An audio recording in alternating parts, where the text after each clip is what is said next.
I tell people who often ask, when we first got started, people said, JT, you and Lady C, y'all have seen so much, y'all talk to people, y'all been involved in so much within the organization. You really need to tell your story. And so we thought about it and we said, well, how can we go about doing that? And the best way we found to do that was by using the internet. You're listening to The Critical Thought, where we challenge our listeners to use critical thinking when examining the teachings of Jehovah's Witnesses. The internet allows people to sit in the privacy of their home where nobody's around and they can examine things. Because one of the things about Jehovah's Witnesses is a lot of Jehovah's Witnesses have questions, but they just know because of the nature of the organization, they can't ask those questions. And when I say those questions, that is very specific. You can ask, I tell people all the time, you see people make the statement online, Jehovah's can't ask questions. And I said, well, you can, but there's some parentheses you have to use. Jehovah's Witnesses can ask any question. In fact, when I was an elder, I used to tell people when I would hear people say, Jehovah's Witnesses can't ask questions. Well, if you are a prepared Jehovah's Witness, a very skilled Jehovah's Witness, you can address that simply. I would tell people, well, where did you hear that from? And people say, well, I heard it from someone I was talking to that Jehovah's Witnesses can't question anything, can't ask questions. And as an elder, I would say, well, that's not true. I says, let me give you a perfect example. And I would pull off the Watchtower and I would say, now notice here on this page here, what do you see? And the person would look at the magazine and it would say, questions from readers.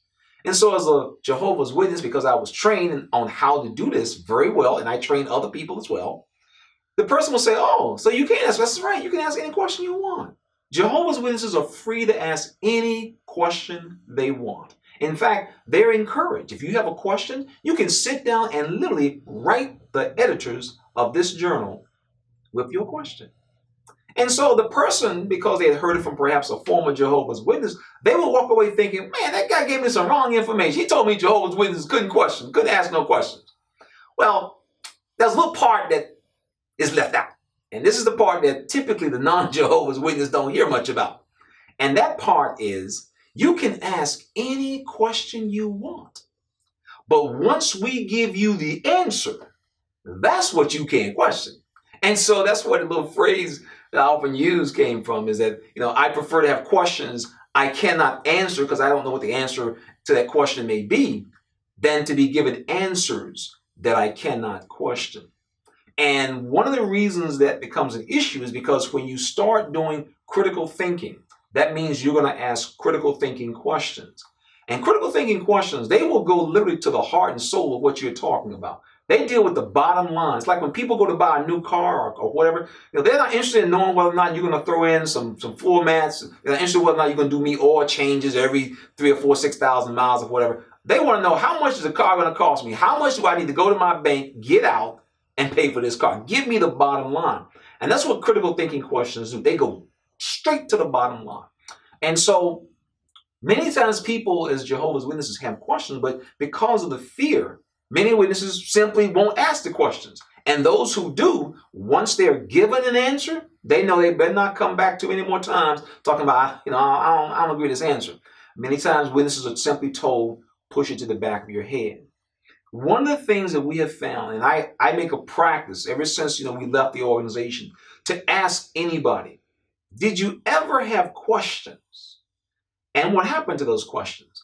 They will say, I had questions, but I pushed them to the back of my mind. And the reason why is because Jehovah's Witnesses are told, basically, if you're having questions, then you don't love God, you're not a loyal Christian, they give you the whole 9 yards.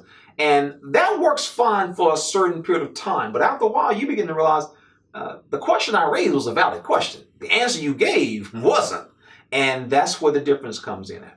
So we decided to set up a website, and we have been really surprised by the number of people who have contacted us both online, but interestingly, the number of people who have contacted us literally offline with private emails. And we have called these people, they've called us, we've had conversations, we've gone to dinner with some of these people, what their stories and what their life experience has been. And so you will find that in the organization, different people are impacted different ways. For example, my wife and I, Lady C, we grew up as Jehovah's Witness kids. So our experience is somewhat different from an experience of a person who became a Jehovah's Witness when they're 24, 25. And if you talk to people who were kids growing up in this religion, you'll see that they have a very unique experience going through the school systems, regardless of where they live, and being one of Jehovah's Witnesses. The same thing in the congregation with females. Now, the way the organization is structured is basically a male-dominated structure. It's just that simple. This is something you often find in many religious denominations. It's male-structured.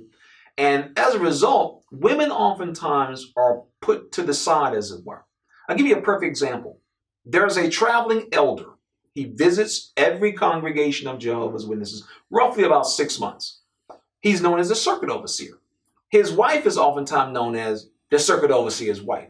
Many times she has no identity. And I've had the opportunity to talk to many circuit overseers' wives over the years. And I asked, one of the questions asked is, how do you handle dealing with the fact that every week you will hear your husband give the same talk, same joke, same thing every week? And it is very, very difficult. And so they are literally reduced to just sitting there on the side. And one of the things I found was that a lot of circuit overseers' wives, they would always end up having certain types of medical conditions, such as chronic fatigue syndrome. And I'm thinking, you don't even work a job. You're not punching no clock. So how do you get chronic fatigue syndrome? That was what I was thinking at the time. And they used to have a Jehovah's Witness down in the area of Florida, where a lot of circuit overseers' wives would go down to for a week or two for treatment. And basically, they were just simply burning out. That's all it really was. These women were burning out because they literally had no identity. So Lady C and I were talking one day, and we said, there should be something for women. And she said, well, I think I have an idea. And so she put, it's called The Struggles of Jehovah's Witness Women. And she's been doing these interviews with various women, some who were born as Jehovah's Witnesses into the religion and those who became witnesses as adults. And you will see the similar pattern of experiences. And these are women from all around the world. So it's not like just the women in North Carolina, South Carolina, Tennessee. This is worldwide. And the reason is very simple. Jehovah's Witnesses, I tell people, they feed from the same trough. And as a result, you get the same information in terms of how the elders deal with people. We're going to go into a lot of more in-depth. We're going to do a lot of critical analysis of some of the teachings. And we want people to take the time and ask the critical thinking questions. One of the things my in-law, my father always said, he said, you know, we just never knew what questions to ask. My mother said the same thing. We just never knew what questions to ask. And that's what our website is pretty much designed to help a person, especially people who are interested in Jehovah's Witnesses teaching, to know, ask these questions. But more importantly, notice the answers that you will get back. Jehovah's Witnesses, we were trained. I was trained. I trained other people. You knew how to speak at rote. You knew how to give what the talking points were. You could cite the reasoning book word for word. If a person says A, you were taught say B. They say B, you say C. So the witnesses in general, when you talk to a Jehovah's Witness, he's well trained. But if you ask him something that takes him off script, he's in trouble. And that's why I was telling you before, you know, it's very important that you pose these types of questions so that you can see exactly what you're dealing with. And so as I tell people all the time, you know, don't feel bad if someone asks you a question about something and you can't give an answer. But always keep in mind that when someone tells you that you can't question the answer that they give you, that's a flag. And that's really what critical thinking is all about. If you've enjoyed this video presentation, be sure to click like, subscribe to our channel, and share it with others. This program was sponsored by Critical Thinkers.